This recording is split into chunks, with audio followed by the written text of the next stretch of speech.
Hey folks, this is Devlog 4 for BugSquash, a game where you play as a professional bug squasher.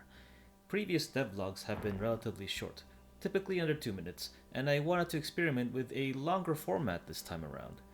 I'll dive a bit deeper into my thought process and explain how, why, and what I've done so you can better appreciate the work that goes on behind the scenes. Hope you enjoy, and please let me know what you think of this new format. It's been a few weeks since the last devlog, and I'm very happy with the progress since then. Last time we had a beefed up UI. This time I focused on getting the environment looking nice and more immersive, specifically the outdoors. As you can see here, while I've spent some time making the building interior more cozy, the outdoors looks a little empty. I wanted to give the player the impression that they're in a real neighborhood with other houses in the vicinity, so I thought of a few simple things to add. First, I wanted to add some trees in the background. Using Blender, I crafted a very simple, low poly tree. To make the background appear more dense with trees, I needed an efficient way to generate these. Thankfully, Godot has something called Multi-Mesh Instance 3D, which takes a single mesh and draws it on your screen as many times as you'd like in a single call, as opposed to creating tree objects which are individually rendered. I can create hundreds, even thousands of trees efficiently. This technique is suited for static meshes that do not need to be interacted with or moved, which works perfect for this as we just want the trees to look pretty in the background. This is looking much better, but in reality not all trees look the same. We need to add some variety. So I've added some logic to randomize the size of the tree and even the rotation to make them slightly tilted. Alright, that might be a little too much. That's more like it. After a few more tweaks playing around with the numbers and also where the trees are spawning, we now look like we're in the middle of the forest. It's looking better already. Next, I wanted to focus on the landscape a bit, adding some grass and a fence. Let's start with the fence. Back in Blender again, I craft a very simple fence. Add some color and import that into Godot. Now you notice I created a single section of that fence. This is because the scaling of the fence doesn't really work if I want to make the fence longer, as each of these pieces of wood will just get wider, which is a bit silly. I'm individually placing these, copying and pasting groups of them to make it easier, but also so I can fine tune the fence size as I'd like. Another way to do this would be to create a texture that resembles a fence, but I personally find it easier to model than to draw textures, and performance shouldn't be a major concern here as the amount of fencing we're using here is relatively low. Next is adding some nice green grass. I added several plain meshes in the areas I wanted grass and added a quick color to easily show that this is where the grass will be.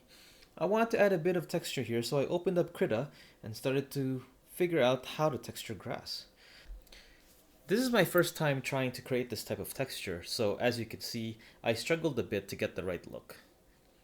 At one point, I basically restarted because I just wasn't satisfied with what the result was. After playing around with several tools in Krita, I eventually ended up with something I was satisfied with. Then I added the sidewalk. Very similar concept to the fence. I created a simple model in Blender, added a bit of color, and placed the pieces in Godot. We also need a road, which is actually much simpler, as this can actually be scaled to the desired length. At least the type of road I wanted to make. Copied over the other sidewalk to the other side of the road, and now we've got ourselves a nice neighborhood road. This is great, but I wanted to tweak this a little bit more.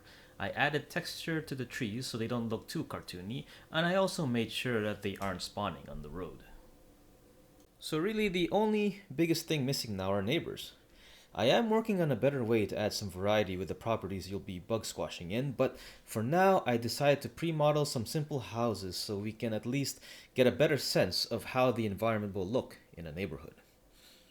So back to Blender, I craft another simple house. First the foundation, then the walls.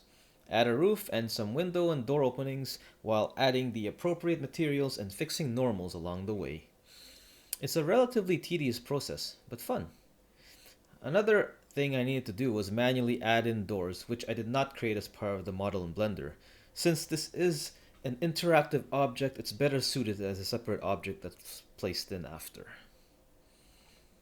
Now it's time to start populating the neighborhood. I know it's the same boring house right now, but as I said before, I'll definitely be adding more variety. Even something as simple as randomizing the colors of the walls and roof will make a big difference. All in good time. Now, putting it all together, we have a much nicer looking environment.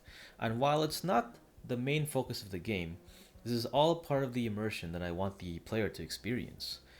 If the player were to play the game with an environment that looked like what we saw at the beginning of this video, they might just think something's off and lose the immersion, even for just a moment.